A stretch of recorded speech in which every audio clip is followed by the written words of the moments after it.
share my screen since I'm a 10? Or Yeah, you can share your screen now. That's fine.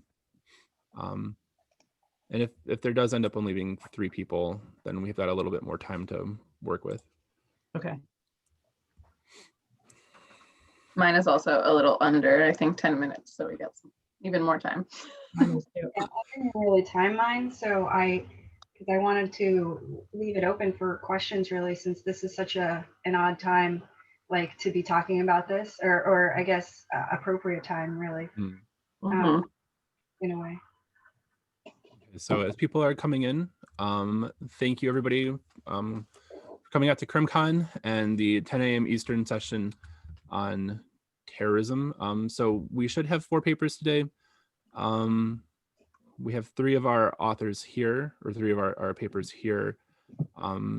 So we'll bear that in mind. If our 4th person is out there, please let me know. So we'll go and order the program, and all of our presenters will have approximately 10 minutes. I will try to jump in at around minute 9 to let you know. I always feel really terrible doing that, so apologies in advance. And we'll save all questions for the end. So those of you in attendance, if you haven't been to a CrimCon session yet, you should see a Q&A box at the bottom. Please enter any questions in there for any of our panelists that you have during their sessions, or we can save it for the end, and then we'll go over everything once everybody's done. But nobody came here to listen to me yammer on. So I'll turn the floor over to our first presenter. Christine, whenever you're ready. Andy, can you see my screen? I wasn't sure if it's shared. Is okay. Okay. All right. So I'll just go ahead. Hello, everyone. My name is Christine Sarteschi. I'm going to be talking briefly about sovereign citizens and focusing on the dangers they pose. So this is the brief outline, just going over the basics about what a sovereign is, why we should care, the research I did, and then brief overview of the findings. So what is a sovereign citizen if you've never heard of them? They are anti-government. They're a loosely affiliated group, so they're not unified. They don't have a leader. They are similarly minded, so they do a lot of the same things, but they sort of do it separately. They primarily believe that the American government is illegitimate, and so they don't have to follow the laws. They don't subscribe to the laws. They think basically they're above the laws. They reject being citizens of the United States, and they believe they are sort of like their own citizen and they can do virtually anything they want. They are in every, being tracked in every state. It's hard to get estimates of them, but the best estimates that I could find typically come from like the ADL or the Southern Poverty Law Center, and they estimate anywhere from 300,000 to 500,000, and that this movement is growing. Part of the difficulty in tracking them is that they overlap with other groups. So there's like combinations of sovereign citizen / QAnon, there's all of these different overlaps. So that's why it can be difficult to track them. They are recognized by the FBI as being a serious domestic terrorist threat in the United States. And some policing organizations recognize them as being sort of the #1 domestic terrorism threat. At least that was a few years ago, and maybe perhaps other groups such as QAnon have taken over that as being sort of #1. So why should we care? The idea that anyone would deny the jurisdiction of the American court system over, American citizens in this country is really a statement of anarchy. So some people might consider them to be anarchists because of that. I think that the idea that they don't think that they're that the US government is legitimate makes them a threat to the US government, to law enforcement, because they oftentimes interact with them. And that's where my study focused on, is their interactions with law enforcement, and then threat to the judicial system, pretty much because they're considered what some people call paper terrorists, but they also don't listen to the judge, and they do all sorts of things with the judicial system that clogs up the system. I wrote a monograph a little while back. I wanted to call them outlaws. That was going to be the title, but the publisher ended up changing it. But I consider them outlaws. They have a proclivity for violence, as indicated by some of these well-known instances in Nevada, the Wildlife Refuge, and so forth. A lot of those people involved in those attempting to overthrow the government were sovereign citizens. Terry Nichols, of course, is probably the most well-known sovereign citizen. And one of the most high profile acts of violence was in 2010 when a father and son, the Canes, shot two West Memphis, Arkansas law enforcement officers. In another high profile instance in 2014, Jared and Amanda Miller, this couple, they were trying to start a revolution and they went on a shooting spree and they shot two Las Vegas officers who were just eating in a pizza shop. And I think they also overlap with they weren't just sovereign citizens, they were sort of far-right extremists more generally. They pose a significant and unique threat to law enforcement because they don't register their vehicles or they make their own license plates or they don't get licenses. They're sort of oftentimes getting pulled over by police officers for violating traffic laws. And so when the police pull them over, it can get dangerous pretty quickly. They don't they don't think they have to follow or listen to law enforcement. They will say things like, I do not consent. They have the belief that that the law enforcement has no power over them if they do not consent to whatever law enforcement is asking them to do, which has no basis in reality. They are argumentative, they're combative, they won't roll down the window when the police ask them to. They will claim that they're traveling and not driving. And so these prolonged interactions at traffic stops oftentimes lead to violence. So violence on the part where the sovereign citizen is harming the police officer or vice versa, where the police end up having to, potentially shoot and kill the sovereign citizen. So what I did is I did a descriptive study. I was just, half of the research study was focused on reviewing the literature. The other half was really focused on their threat to law enforcement. I was focused on sovereign citizens who attempted to harm law enforcement, who did harm law enforcement, and then also sovereign citizens who threaten law enforcement. The way I collected my data were basically media sources. This was the best way that I know of to find these instances. It's not the ideal, but it's really what's available. I found 94 instances in which sovereign citizens attempted to did harm law enforcement officers or who threatened to do so. I found between 1983 and 2020, there were 27 instances where a sovereign citizen killed a law enforcement officer. I just saw another one back in October, so that would be basically 28. I think that this possibility exists that I may have missed cases because they may not have been reported or discussed in the media as the person being a sovereign citizen, I'm not sure, but that's what I could find in the media. About over half of those occurred at traffic stops or during some type of ambush situation. Had 65 instances of law enforcement officers who were wounded by sovereign citizens, and that could have been, some instances, or examples include having a law enforcement officer having their thumb bitten off, getting shot but not killed because they were wearing a protective vest, dragging the officer at high speeds. And then there were 19 instances of sovereigns who threatened, and oftentimes the threats that they articulate to law enforcement are pretty brazen, including one individual who went on a high-speed chase. He was being chased by cops, and he would call the police during the high-speed chase and claim that he could kill officers under some crime code that he believed in. So they can be quite brazen in their threats. Just to wrap up, if you wanted to read any more, I go through a lot of this stuff, especially the elements of violence in my monograph, which can be seen here on the left. And I wanted to leave time for questions if there were any.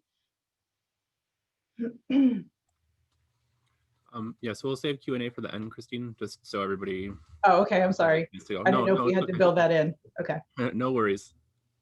No sweat. Okay, well, that's pretty much it. I'm done. All right, thank you so much for that. Our next presentation, Framing Mass Shootings as a Social Problem.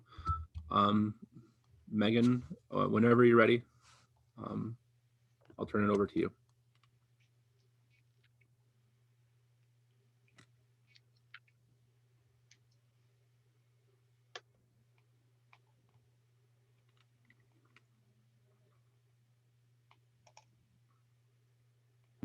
Okay, now I'm unmuted. There we go.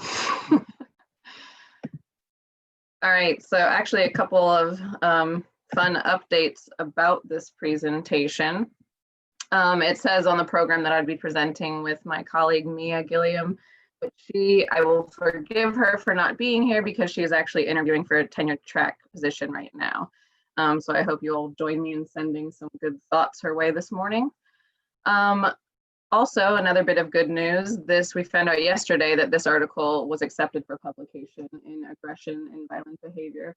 So it's good news for us. It's also good news for you guys in that if you're interested in what you hear today, you'll be able to get your hands on a copy of this full paper in the near future.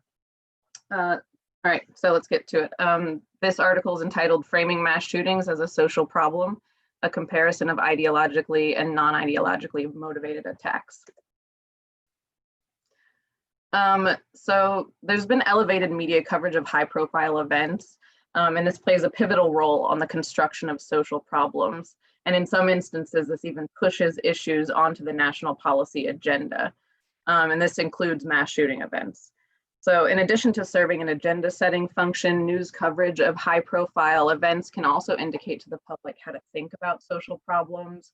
And this is done typically by how these articles are framed in the newspaper, either emphasizing some aspects and interpretations of the issues, and in some cases downplaying or ignoring others. Typically, mass shootings and terrorism have been regarded as separate phenomena, but recent events suggest that these concepts might not be as distinct as we believed initially. Also, given that most members of the public will never be directly impacted by either of these types of tragedies, the news media plays a critical role in shaping perceptions about these events as social problems. However, to date, there's been little empirical research on the similarities and differences in news coverage of mass shootings and terrorism events. Typically, mass shootings are perceived to be crimes that are committed almost exclusively by white males. But the 2016 Pulse nightclub shooting departed from this profile in that the perpetrator not only identified as Muslim, was associated with Middle Eastern extremism, but he also called 911 during his rampage and pledged his allegiance to ISIS. So this has led to this shooting being labeled as an act of terrorism in addition to being considered another mass shooting. But typically terrorism in America has been associated with either politically motivated bombings like the 1995 Oklahoma City bombing, or complex plots by radical Islamic terrorists, with 9/11 of course being the most notable.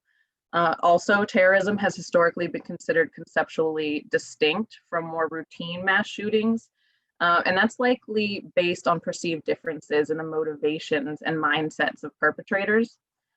Usually mass shooters are assumed to be carrying out their attacks in response to some type of personal grievance or vendetta, whereas terrorist attacks are thought to be in protest of broader injustices that aim to bring out radical socio-political changes. It's really important to note as well that it's not only the public that usually thinks about these concepts differently, but also academics often analyze these phenomena separate from one another.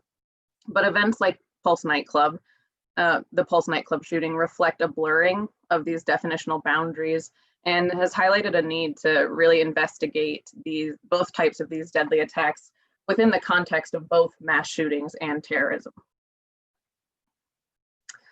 So the current study wanted to address these considerations by determining not only how the social problem of mass shootings was constructed through news media discourse, but also how this framing differed, if at all, among ideologically and non-ideologically motivated shootings.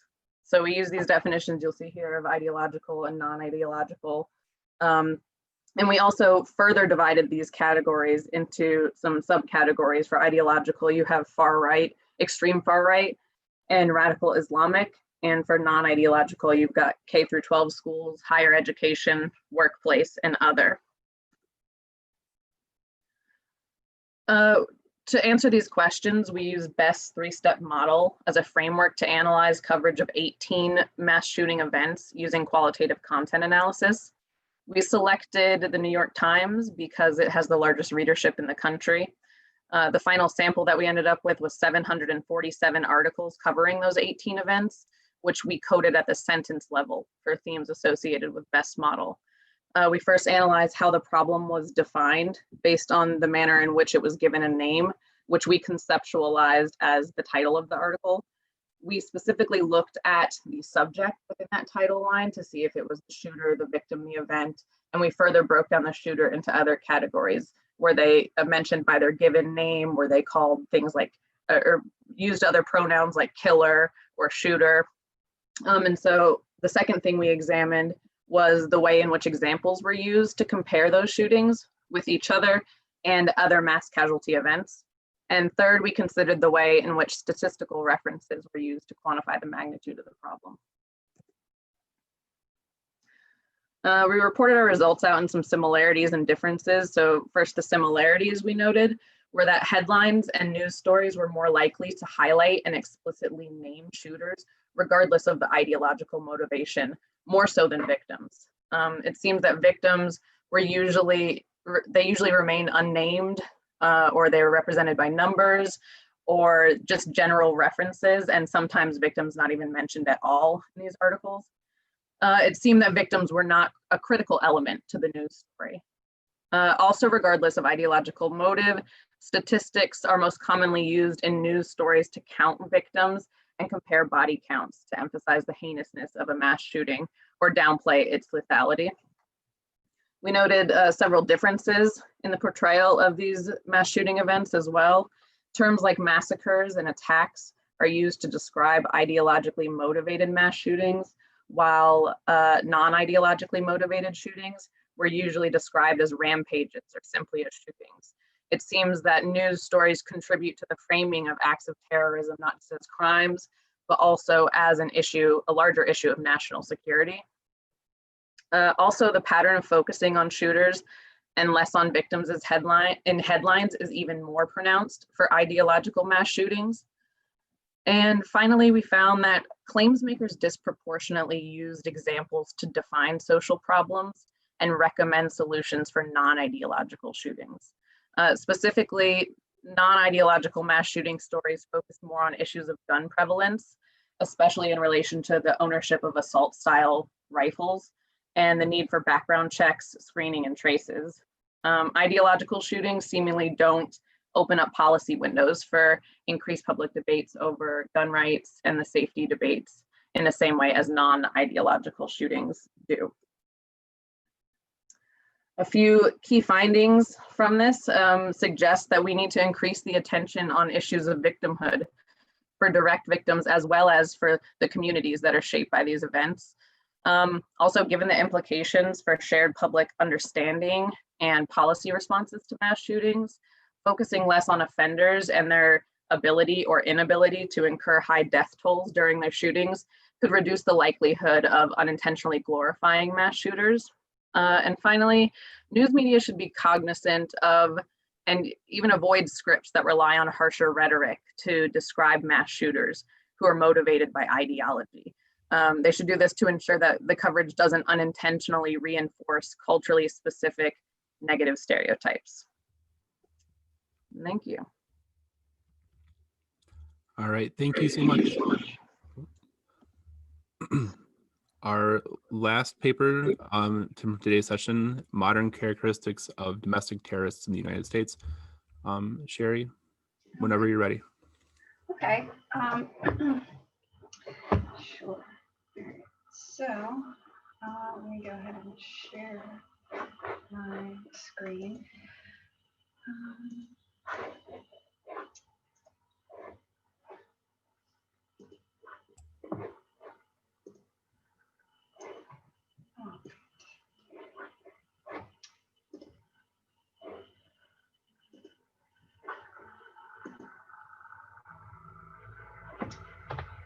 Okay, so essentially what I'll be talking about is some of the fundamentals that I'm working on for my dissertation research. This is work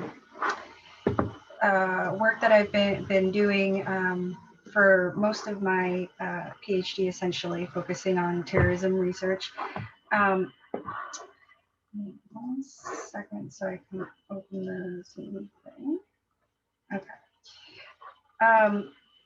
And this research is still in its early stages. It's not, I'm planning to do my defense on this relatively soon. And essentially what I'll be talking about is how domestic terrorists are perceived, both from a legal standpoint and from an academic standpoint, and some of the issues that have come along with how they have been analyzed over time. So start here. So we have this issue in America that is kind of a little bit different, where we all kind of talk about what terrorism is, and people know what international terrorism is, and generally, like the issue we have in America when we're trying to analyze domestic offenders is that it's not really codified into law, and that can also make it difficult for a lot of academics to study it, because what ends up happening is, if you're looking strictly at who gets, say, indicted on a terrorism charge, a lot of individuals will end up facing charges for something like murder or weapons charges, or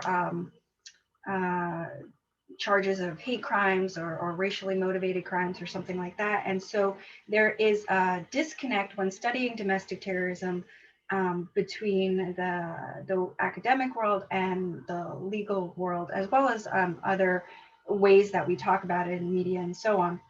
And so for the purposes of my study, I take a little bit of both worlds, and domestic terrorism essentially as a whole is any individual or group operating entirely in the US to commit their acts, who have radicalized in the US without foreign direction. That is generally the belief held by the FBI and DOJ. And it is, there's this intent by some non-state actor to, most importantly, intimidate and send fear into a wider audience, right? They're looking to send specific messages, they're looking to cause mayhem or destruction, and they're usually doing that, trying to get their message across through some kind of violent means. And one of the issues that we have in classifying whether someone is, say, a domestic terrorist or a mass shooter really falls both on that ideological spectrum of what the motivations were in that shooting, and then issues that come with our free speech rights. And there's a lot of blurring of those lines in our laws on what qualifies as extremist rhetoric and hate speech to incite violence. So that's one of the issues that can happen when we talk about domestic terrorism as a whole. So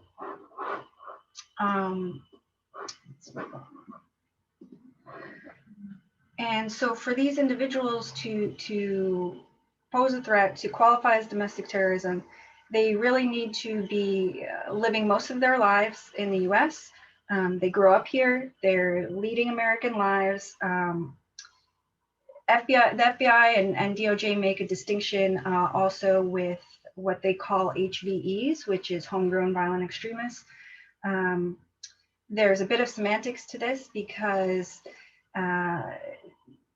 the FBI, for example, distinguishes them as someone who is espousing foreign ideologies, but you can almost apply that to any sort of ideology. Neo-Nazism, obviously, are coming from Germany, things like that. But so they are. I do include them in my data set if they were born and raised in America essentially with American values as domestic terrorists. Okay. So the way I'm looking at my topic is a lot of the early work on terrorism in America, and terrorism in general, and if we consider like the modern age of terrorism research, starting at around 1970 or so, it's just most of it is simply not very empirical. There was a lot of conjecture. There were a lot of social psychologists, a lot of people trying to apply a lot of different theories from a lot of different fields of thought onto terrorists, trying to create sort of an idealized profile of what a terrorist is. And it's just simply not applicable to a lot of terrorist individuals. And so that is why you see a lot of differing articles pointing to domestic terrorists have mental illness, or they're crazy, or no, they're not crazy, or they don't have mental illnesses, they're perfectly normal. You know, you have articles that will point to poverty not being a cause of terrorism, poverty being a cause of terrorism. There's a lot of different results that come out of this literature, and it can be very, it can provide a very problematic view when there's so many contradictory results. And then so after 9/11, a lot of scholars jumped into terrorism research and really hyper-focused on the Islamic jihadi terrorism. And there's not a whole lot of that in America, to be honest. There was a period of time where it was very prevalent, but a lot of the domestic terrorism focused mostly on the far right, some far left, really kind of fell by the wayside in terms of academic study, but it never really went away in the country. And then when it comes to looking at the data, much of the literature that does end up studying this topic is quite old. A lot of literature is still using data from the American Terrorism Study, which was published in 1992. So that data, while really useful for baseline, is wildly out of date. So there's still articles talking about the far left as you know, the ALF and the ELF, Animal and Environmental Liberation Front, and they're pretty much almost non-existent. They pose very, very little threat at the present point in time.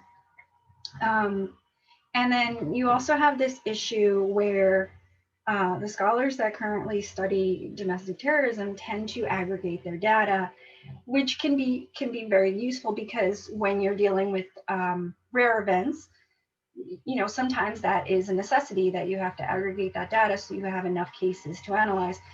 But in that aggregation, a lot of information has gotten lost over time. And now that we have, you know, about 40 to 50 years of data to work with, there's a lot of room for error about when authors still aggregate data and don't parse out smaller differences. And so that's kind of what I'm looking at with my work. And a lot of recent studies have made that much easier. So as you can see from this chart, the darkest line here is individuals on the far right. Okay, so that dark line, and you can see it tick up. You see it tick up in the 1990s, and you see it tick up most recently in the last couple of years. The green line, which you see is almost non-existent for up until around September 11th, that's Islamic radicalism. Orange is far left, as you can see, pretty low. And then the yellow kind of white line toward the bottom there, those are your single issue extremists. So those are your anti-abortion types, your sovereign, like more sovereign, we'll say Christian fundamentalist types. So people like that. Am I out of time already? Yeah, I was just about to say, if you could start wrapping up. Okay, yeah. So for my focus of study, what I'm really looking at is how the terrorist has changed over time. So when we're aggregating all that data, we lose all this information, right? So what I'm looking at all of these different ideologies, far right, far left, the religious extremist, and the single issue extremist, and how they have changed over time. Looking at shifting demographics, you know, has this extremist gotten older, gotten younger?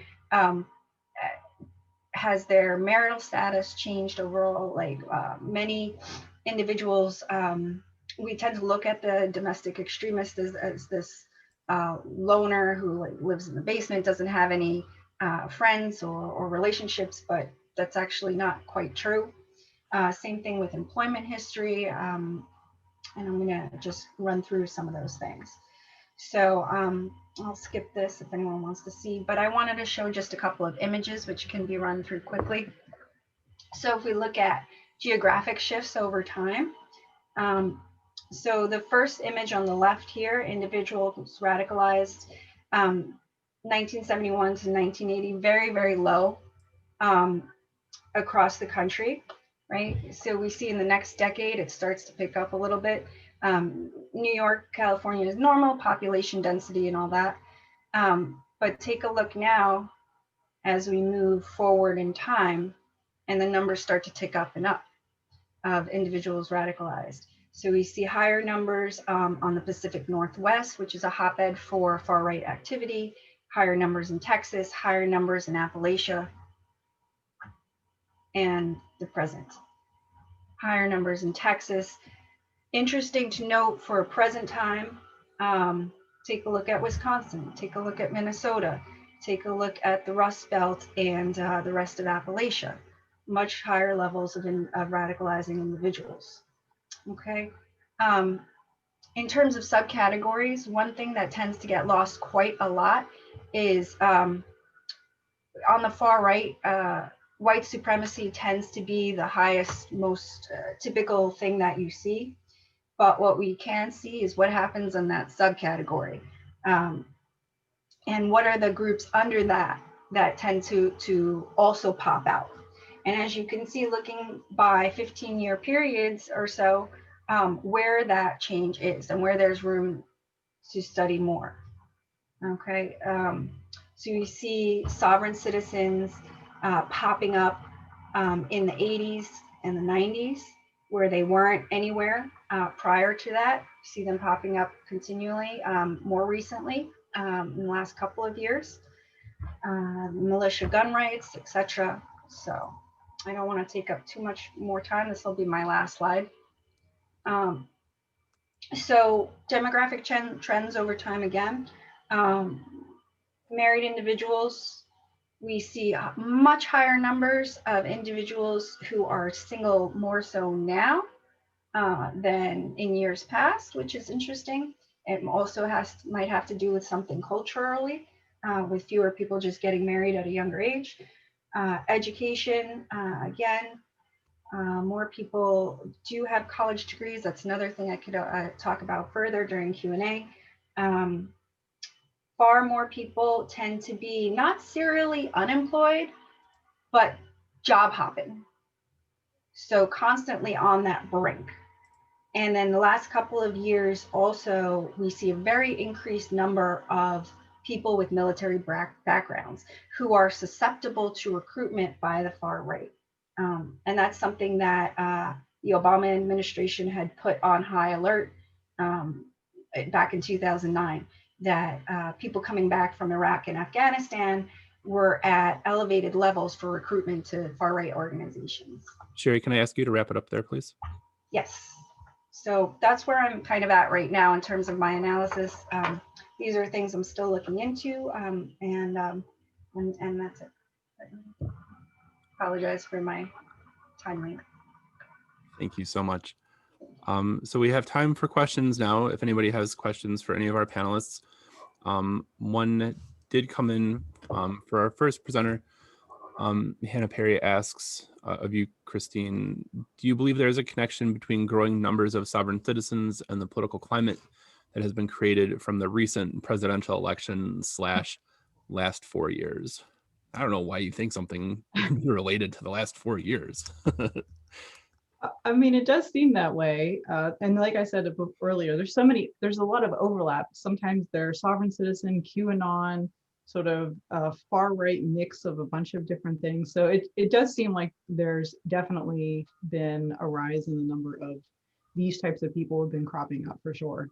I was just reading, I was mentioning this on Twitter, a lawsuit, that I think it seems like it was real, filed by on behalf of the president, but it was really quite something because it was like alleging all of these strange things in the lawsuit, and it seemed like it was real, but it was an actual lawsuit that someone put together, and it read much like a sovereign citizen lawsuit would, where they were just sort of alleging all these things that were not connected. Murder of this person was connected to secret forces in this area, and I don't know. It does seem like there's more of that sort of thing cropping up in the last 4 years. I don't know for sure, but it does seem that way. Yeah, thank you. I think it'd be interesting to compare the Trump years to some of the 90s, with the rise of people thinking that the United Nations was building an army, and black helicopters and all that kind of stuff. But oh, thank you. Frank Plunkett asks, as there is no structure or hierarchy, how or why do people become sovereign citizens? I think it in part has to do with people just reading stuff on the internet and believing what they're reading on the internet, and feeling like this might be a way to get out of some of their legal problems they have. I think they're attempting to evade the law, and they might see this as a way to do that, even though it never works.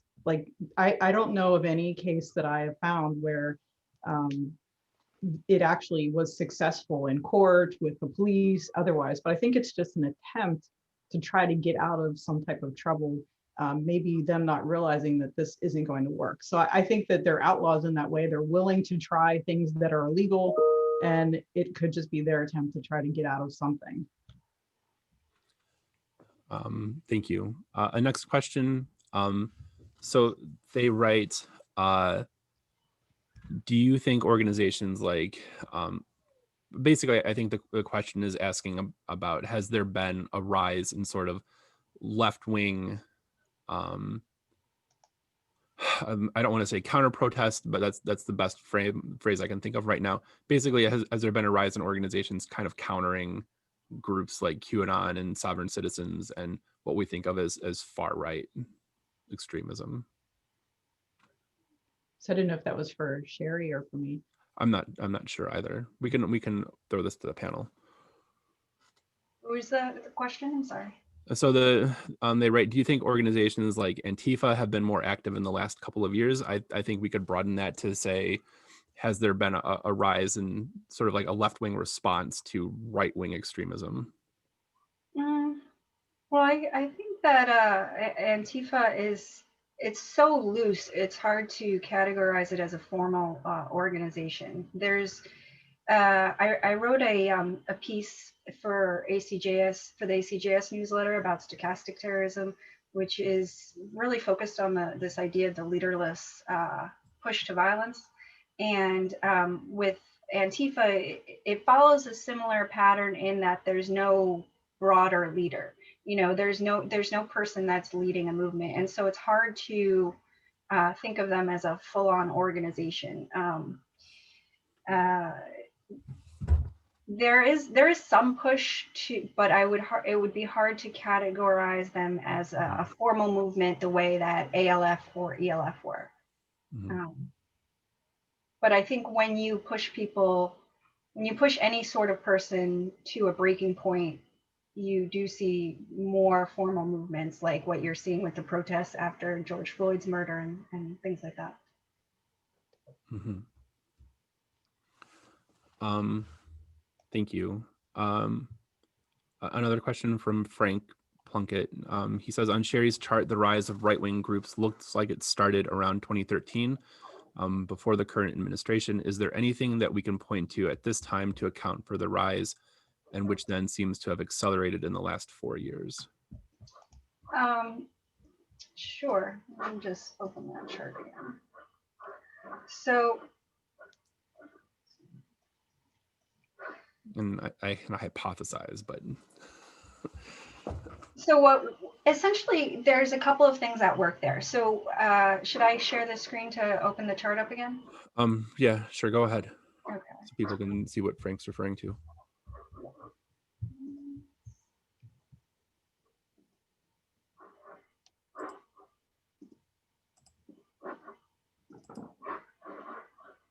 So he's referring, I think, to this chart here. Okay. So yeah, so you could see here, there's a little bump here.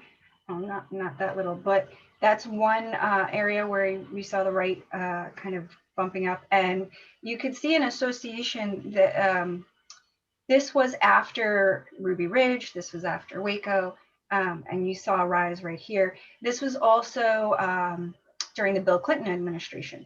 And so one of the hypotheses that I'm working on is that right-wing terrorism tends to rise under Democratic administrations. So we see that bump in Clinton's timeline. Now, Piazza, who's another author on this subject, found that to be true for the data that he was working with. And what we see again, yeah, we see this rise, this very sharp rise after 2014, 2015 or so. So what happened here is after September 11th, there was kind of a lull, because you also have to think about what 9/11 did to America as a country.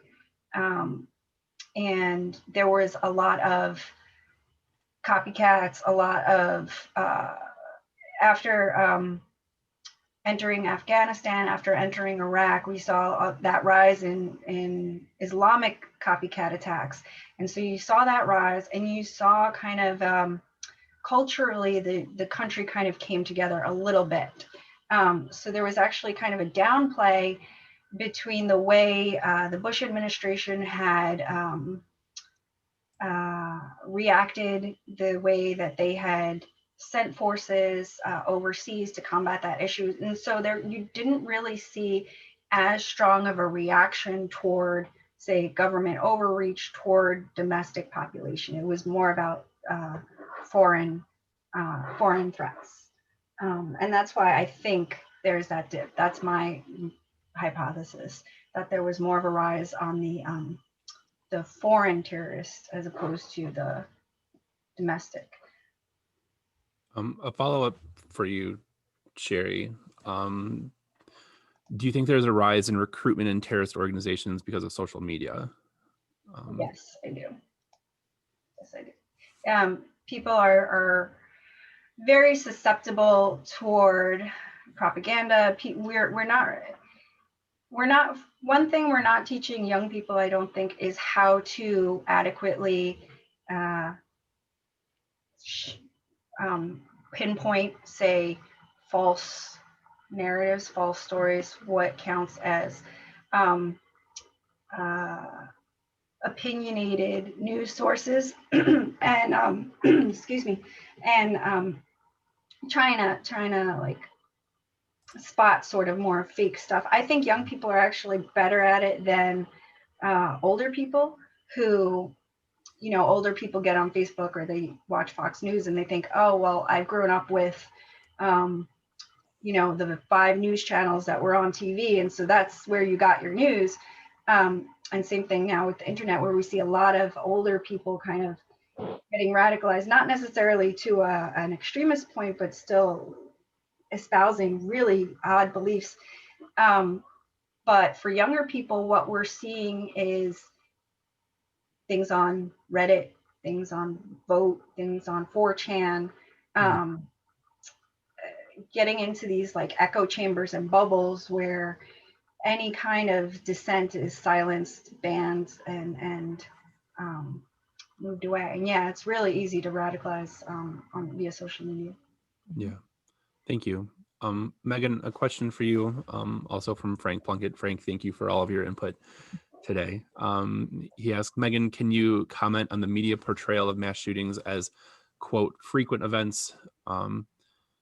Example, both FBI and FBI Most Wanted on CBS this past Tuesday opened with mass shootings. Yeah, I mean, that's one of the things that sparked the idea for this paper is, we've got this notion, or this, I guess, common story in society in which mass shootings in America are becoming a very routine experience for a lot of people. And so you run into an issue when it comes to framing when you also start tying or blurring the lines between mass shootings and terrorism, because you run the risk of that same narrative, that same frame being applied to terrorist incidents and heightening people's awareness to terrorism and pushing it onto the agenda of policy, right? So you see the same shift whenever it comes to that blurred line of these things being common, and the impact of that is it elevates these ideas in people's minds. It elevates them on the social agenda of policymakers. And so, yeah, I think overall in general, apart from terrorism or shootings that are also linked to terrorism, in general, mass shootings are increasingly becoming referred to, or maybe even accepted as routine or common practices. Mm-hmm. Thank you. A question for the whole panel. Aaron writes, are there any suggestions you would advise state and local law enforcement agencies to do immediately and or long-term to combat domestic terrorism? I'd say define it first. Yeah. I think that's a big issue when it comes to any kind of policy decision, and it's difficult when it comes to terrorism because it is one of those concepts that is somewhat influenced by someone's subjective thoughts on it.